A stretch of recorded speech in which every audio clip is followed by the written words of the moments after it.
नमस्कार दोस्तों, आशा करता हूँ आप सब एकदम बढ़िया होंगे। हमारे चैनल में आप सभी का स्वागत है। तो आपने अभी रिसेंटली सुना ही होगा कि इंडिया की डीआरडीओ ने इंडियन सबमरीन के लिए यानी एयर इंडिपेंडेंट प्रोपल्शन सिस्टम बनाने की शुरुआत करी है। इस वीडियो में हम जानेंगे कि एआईपी क्या होते हैं और क्यों इंडियन नेवी को इसकी जरूरत महसूस हुई। तो आइए शुरू करते हैं बिना किसी देरी के।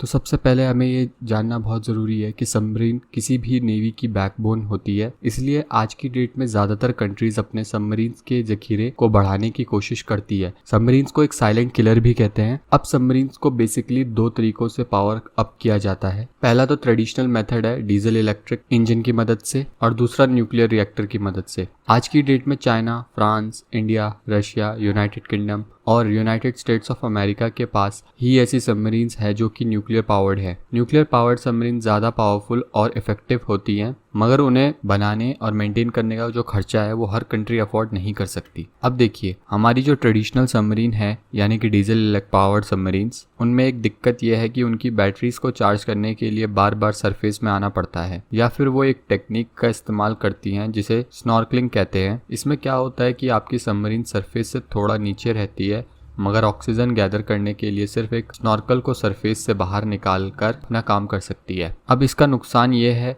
कि जब भी सबमरीन्स को स्नॉर्कल से ऑक्सीजन के लिए बाहर आना पड़ता है तो वो एनिमीज के रडार पर आ जाती हैं। इससे सबमरीन्स का जो एडवांटेज है स्नीकिंग अटैक करने का वो फेल हो जाता है। मगर एपीआई के लगने के बाद इंडियन सबमरीन्स हाइड्रोजन और ऑक्सीजन की हेल्प से इलेक्ट्रिसिटी जनरेट कर पाएंगी। इसके अलावा इसका एक और भी एडवांटेज है, सरफेस तक आने में लगने वाले टाइम की बचत होती है, जिसको आपकी मिशन को पूरा करने के लिए यूज किया जा सकता है। इंडियन नेवी के लिए इस सिस्टम को डीआरडीओ और लार्सन एंड टर्बो LNT मिलाकर पूरा कर रहे हैं। इंडियन सबमरीन्स में इसको फ्यूल सेल्स की फॉर्म में यूज किया जाएगा। इंडियन नेवी की कालवारी क्लास सबमरीन को एआईपी से लेस किया जाएगा, मगर अभी इसके लिए लगभग 4 से 5 साल का समय और लगेगा। तो कुल मिला के बात यह है कि इस टेक्नोलॉजी की इंडियन नेवी को सख्त से सख्त जरूरत है, क्योंकि हाल ही में आई खबरों की माने तो इंडिया का विरोधी देश पाकिस्तान चाइना से 8 टाइप्स 093B सबमरीन्स को खरीदने का विचार कर रहा है। इन सब सबमरीन्स में एआईपी लगे होते हैं, उन्हें स्टर्लिंग जनरेटर कहा जाता है, और चाइना अपनी फ्लीट में